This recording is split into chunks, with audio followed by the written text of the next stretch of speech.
Thank you, Andrew. So it's Andrew's job to ask you for money. It's my job to thank you for money and for everything you're doing, for being here, for packing the entire rooftop at the Empire Hotel tonight, which is truly remarkable. So thank you all the way in the back and everybody here for everything you've done. So thank you. I want to thank everybody on the campaign team who's been helping out. They've done a great job. I think you can see how organized we are. We're taking this very seriously, so I want to thank the team for everything they've done. Thank you to Andrew. I also want to thank all my friends, family, all of you for being here today. It means so much. I want to especially thank my wife, Valerie, who's right here. You know, anybody who's married knows that the support and encouragement of your spouse really kind of pushes you over the top. So when I was on the fence, I don't know if I can do this, it's too hard, too much pressure, too much entrenched interest, I'm too new.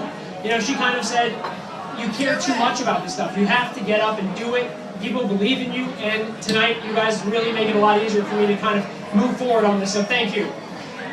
Just to take a quick minute, tell you a little bit about myself. I was born in the Bronx, and when my family immigrated from Albania here, my dad was working 3 jobs and going to Columbia. I don't think he would have ever imagined that 30 years later his son would be here, back on the Upper West Side, running for city council. So I come to you from this kind of sense of public service and responsibility that I really got from my dad. I saw him growing up, making a difference. He's a lifelong civil servant, and it really meant a lot to me. I went to American University, studied politics and government, went to Harvard, the Kennedy School, worked for John Kerry down in Florida. But I realized I needed to learn more about business. I needed to learn how the world works. So I left 7 years ago and decided to come to New York and work in real estate. I sit on the board of a community bank. I help store owners find new locations and expand their business. And most of all, in the last 7 years, I was a part of a team that helped reopen the Russian tea room. And clap for that. And why that I think is so significant, especially in this day and time, and especially on the Upper West Side, is because places like the Russian tea room and places like H&H Bagel and places like Tavern on the Green that keep closing down, that is bad for New York. That is bad for the fabric of our city. That is bad for what we want to be doing in the next 20 years, because people come to New York because it's unique, because it's authentic, and we have stuff that nobody else has. And that's why people flock here. That's why we have talent here. That's why business comes here. It's all connected, and I believe that passionately. I'm so happy that there's so many young professionals here. Our generation has stepped up in a new way in the last 10 years. We're starting nonprofits. We're starting foundations. We're starting law firms and finance companies and doing great things, but too few of us are running for office. Yes. We really need to understand that it matters who's at City Hall. It matters for the nonprofit you're a part of. It matters for your friend's restaurant that you go to. I've been walking around the district talking to small business owners, and time again, they just feel constant frustration. There's nobody advocating for them. There's a sense of harassment from the city. The idea that we could have somebody at City Hall who's run a business, who's been in restaurants, is just so exciting to so many people I've talked to.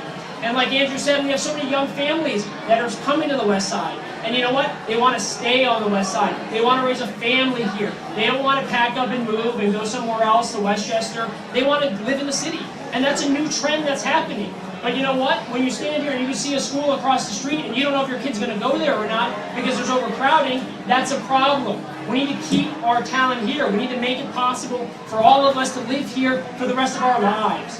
We have to understand that New York's getting busier. It's getting more crowded. We're going to get to 9 million people in the next 10 years. And when that happens, we need to have people who are thinking long-term, who are addressing sustainability, livable communities, addressing our quality of life. Because in 10 years, it's going to happen so fast, we need to be prepared for that growth. So we need serious people down there.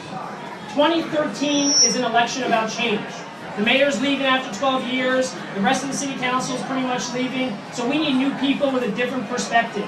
And I think I bring a unique perspective to this race, and I'm excited to stand here and run for city council. Yeah!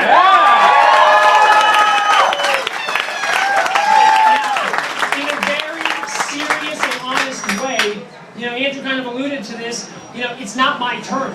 You know, there's sometimes is a little bit of a process up here. It is not my turn. It's your turn. And I'm convinced of that. It's your turn, it's your kid's turn, it's time for your future, your environment, for everything you believe in. Elections aren't about the people running, they're about everybody in the room, okay? The election is about you. So fundamentally, that's what everybody has to understand, and that's what we're going to go door to door and talk about. We're going to walk to every shop, go to every building, we're going to go We're going to go to the new condos. We're going to go everywhere. And we're going to let people know who we are and what we stand up for. So it's a hard race. We have a long road ahead of us. And we may not have the political machine behind us. But you know what? When I look around and I see that all of you are behind us, I like our odds. Yeah. So I'm excited about this race. I'm more excited that you're all here. I want to stop talking, come down there, and say hi to everybody. So thank you, thank you. Make sure you tweet, you check it on Foursquare, you post on Facebook. We want to do a lot about technology on this campaign, so we need to really buzz about it. So hashtag Ken 2013. Yeah!